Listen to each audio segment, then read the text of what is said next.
kali ini kita akan bahas tentang hal-hal, sebenarnya halnya simple ya, tapi gara-gara kita nggak tahu ini, skill simple ini bisa bikin gak bahagia. Kamu bahagia nggak sekarang? Nggak tahu Pak. Tahu nggak cara ngukur bahagia nggak bahagia gimana? Nah, itu dia. Nah, Gimana caranya Pak? caranya kalau menurut saya ini caranya gampang. Kita masih punya tenaga nggak untuk berbagi sama orang lain? Ini, ya, masih bisa ketawa nggak? Nah, itu juga part dari bahagia, betul.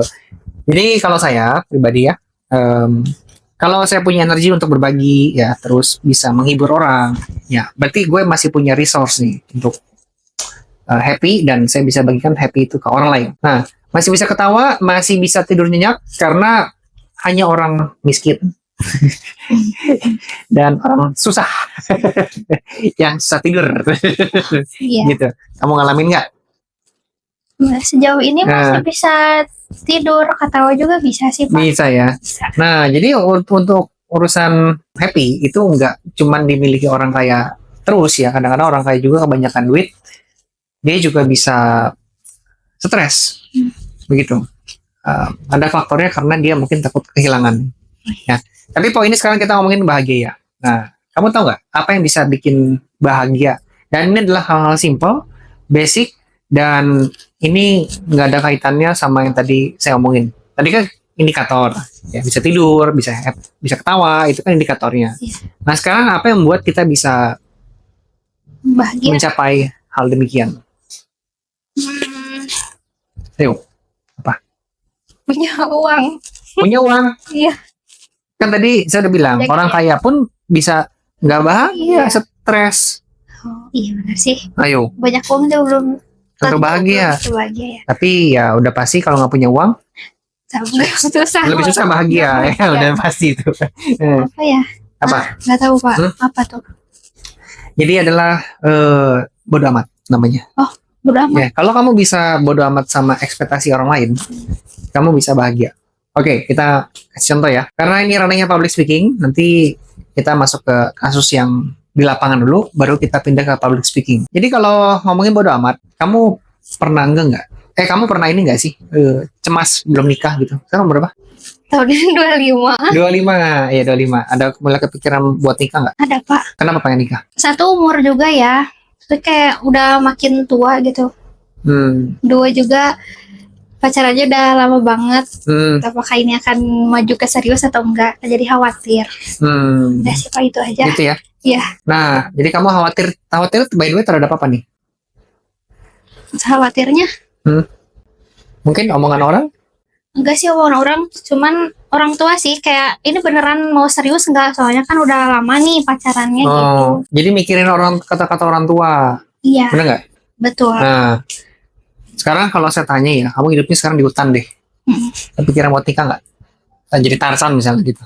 Enggak. Enggak ya? Berarti bisa disimpulkan nggak kalau kamu menikah ini karena tuntutan orang? Iya sih, betul. Ya, jadi kalau kamu nggak peduli kata orang, ya mungkin kamu ya nggak kepikiran juga buat nikah. Jadi nikah mah karena kepengen aja, pengen ada ikatan gitu. Bukan karena ada tuntutan. Betul? Betul.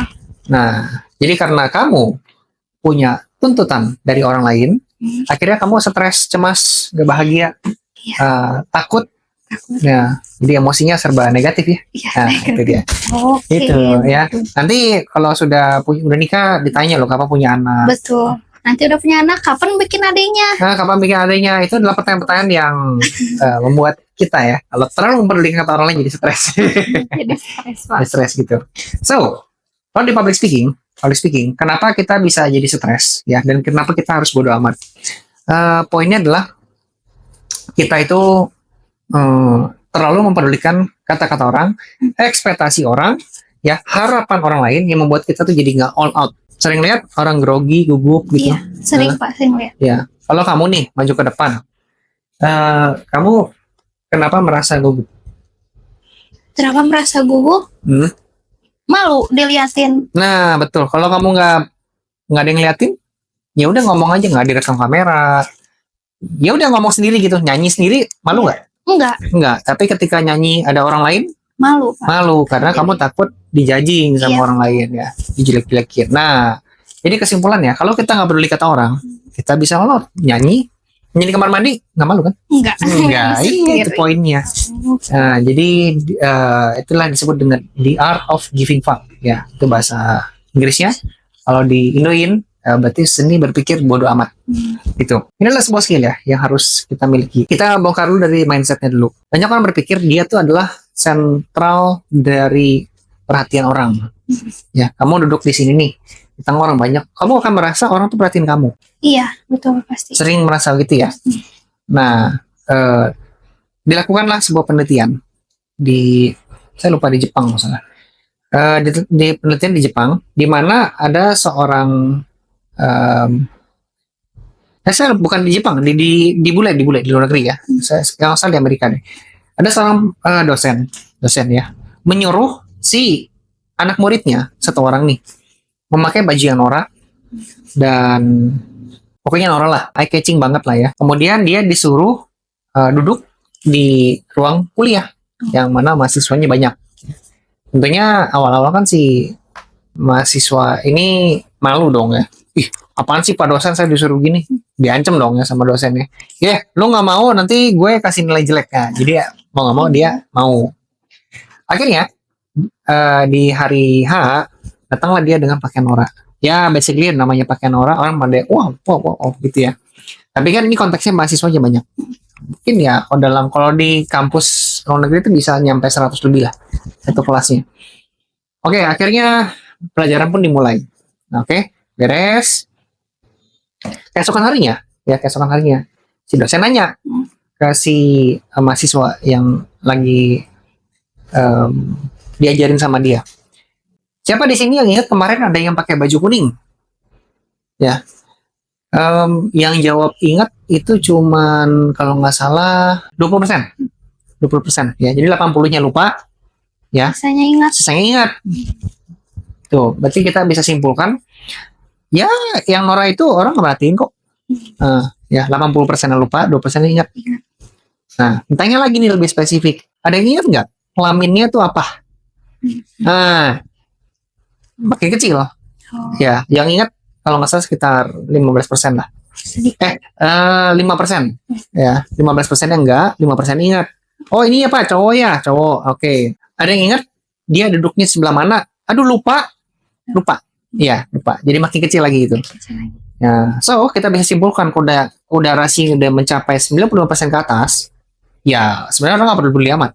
Nah, jadi menurut saya itu ada yang aneh kalau misalnya orang dandan lama-lama buat ke pesta, beli baju baru. Iya. Ya, nggak merhatiin kok orang-orang. Karena orang nggak merhatiin, ya nggak sih? Iya. Ya udah simpelnya gini nih, bukan kamu deh ya, bukan kamu yang dandan, tapi kamu sering memperhatikan nggak? Misalnya Teh Renda gitu pakai baju apa waktu ke pesta kemarin? Ingat? Apa Pak? Ingat nggak si Tenda pakai baju apa waktu nikahan? Waktu nikah pakai kebaya putih. Kebaya putih. Oke, jangan pengantinan deh, mungkin terlalu spesifik ya. Mungkin Teh Injulnya deh. Anjulnya Dia pakai apa? kebaya juga tapi lupa warnanya apa. Iya, itu dia kan. Nah, terus mungkin kamu ingat nggak si Riva pakai baju apa? Pakai marun deh kalau gak salah. Oh, pakai marun. Oh, bagus masih ingat. Tapi dia memakai tas apa kamu ingat? Enggak. Mungkin dia sudah memilih-milih tuh berjam-jam. Gue pakai tas apa ya untuk baju yang ini misalnya gitu. Enggak tuh. Enggak kan? Nah, pakai sepatu apa? Enggak merhatiin juga. Merhatiin juga ya. Geser lagi deh, mungkin ke yang nggak lebih dekat. Teh Tita. Pakai baju apa? Nah, nggak inget loh sama sekali beneran. Ingat sama sekali kan. Nah, jadi mungkin dia sudah dandan juga berjam-jam untuk datang ke pestanya Tenda. Ya, tapi ya Anda ternyata tidak memberikan apresiasi ya. Bagaimana jadi temannya? Masing-masing aja. Masing-masing aja. Ya, kamu pun sama. Kamu mungkin sudah berdandan berjam-jam ya. Dan nggak ada yang ingat juga mau pakai baju apa. Iya betul. Gitu. Ya, jadi kita tidak sebegitu penting lah di mata orang lain. Masing-masing. Nah, itu poinnya. Jadi negatifnya adalah ternyata kita tidak terlalu dianggap. Bagusnya ya, artinya Anda bisa all out. Gitu, bisa jadi diri apa adanya untuk melakukan everything. Nah, gitu ya. So, itulah disebut dengan spotlight effect. Spotlight effect ya. Jadi spotlight effect adalah sebuah penelitian yang dilakukan sama orang Jepang. Jadi itu dia tuh berkata, konnichiwa. Aduh, selesai.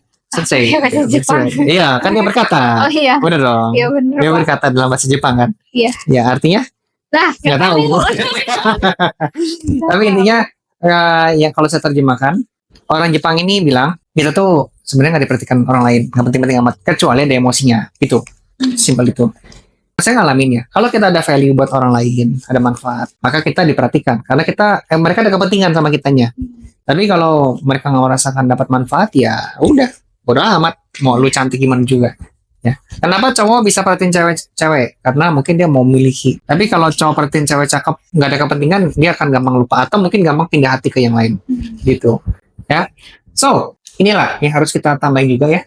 Kenapa juga kita harus mulai berpikir bodo amat. Tambahan dari public speaking ya. Jadi kita selain bisa all out, kita juga harus tahu elemen yang berikutnya itu energi terbatas. Nah, energi terbatas. Ketika kita terlalu peduli sama orang lain, akhirnya yang ada malah kecapean. capek sendiri.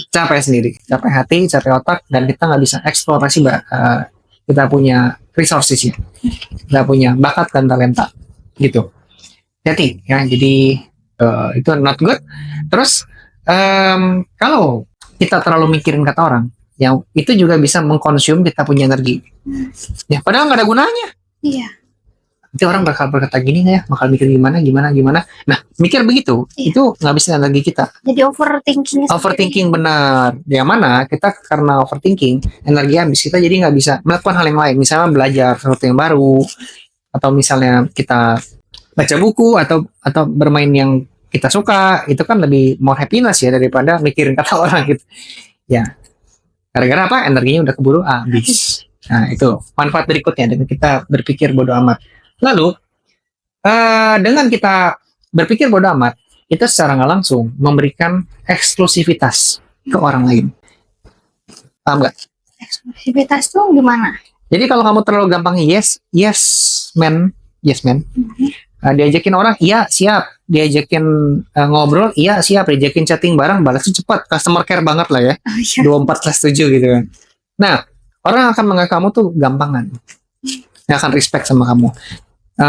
Nanti impactnya misalnya gini, kamu diajakin, kamu udah nyiapin waktu, tiba-tiba dia ngebatalin sepihak gitu. Benar Pak. Nah, karena Anda terlalu gampangan. Nah, gitu. Benar-benar. Itu contoh indikator lah yang gampang-gampang lah. Ya.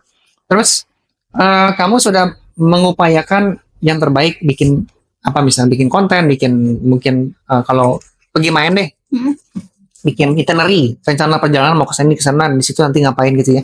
Tiba-tiba dengan sepihak, gue nggak mau atau gue tidak suka atau apapun lah, dia nggak respect. Ya, karena sering terjadi. Nah, itu karena Anda terlalu gampangan. Gitu. Okay. Maka dengan kita melakukan bodo amat, bisa munculin eksklusivitas. Contoh nih, kamu diajakin, memang kamu nggak bisa beneran ya, lagi malas, bad mood, atau kamu pengen drakor aja gitu kan, ya lebih happy kan. Nah, diajakin 1, 2, 3, 4 kali, nggak mau, lagi ini, jujur aja mau drakor, mau apa, mau ini. Ya, pasti akan ada challenge nih. Ah gitu ya, sekarang mah sombongnya apa ya gitu. Nah, tapi mungkin yang kelima kamu mau. Nah, orang lebih respect. Nah, jadi gitu. jangan langsung apa-apa tuh setuju gitu ya. Iya, betul. Kesana kesini jangan langsung mau. Betul. Ya, kalau saya sih juga pilih-pilih orang gitu. Untuk yang saya langsung mau, ya enggak gitu, saya pilih-pilih dulu. Ya. Tapi kalau apa ya disebutnya ya? Ya gitu sih. Jadi bingung mau apa. Oke, kita masuk ke poin yang kedua. Ya, sekarang paham tadi poinnya ada mau nanya apa enggak? Enggak sih Pak, sejauh ini. Ya, mantap ya. Terus yang berikutnya, nomor 3, kita harus tahu kenapa kita harus bodo amat. Karena banyak hal-hal yang kita nggak bisa kendalikan. Ya, respon orang, pikiran orang, emang lo bisa atur.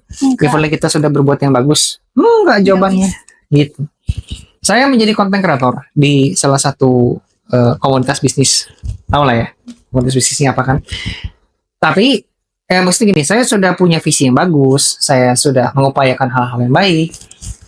Ya, menurut saya sih sudah bagus. Ya. Dan secara respon orang, banyak yang approve dengan saya punya gaya terhadap hal tersebut. Tapi, tetap aja, ada yang nggak suka. Iya, pasti. Iya, ada aja ya. Jadi itu yang disebut dengan hal-hal yang nggak bisa kita kendalikan. Ya, ya terlepas dia nggak sukanya benar apa salah. Ya, menurut menurut kita udah baik. Ya, bonus. Jadi ya, all out aja, all out aja. Lakukan yang terbaik untuk Anda selama kita bisa pertanggungjawabkan apa yang kita lakuin. Kalau saya ditanya, lu kenapa gitu, kenapa gini ya? Ya saya bisa bilang kan sesuai dengan visinya. Ya, karena gue melakukan ini karena ini kita tuh harus unik. Kalau nggak unik ya sama yang lain gampang dilupain kan gitu. Saya bisa bilang gitu. Ya, intinya saya bisa bertanggung jawabin lah apa yang saya lakuin ya. Ya, next, why we need to bodo amat.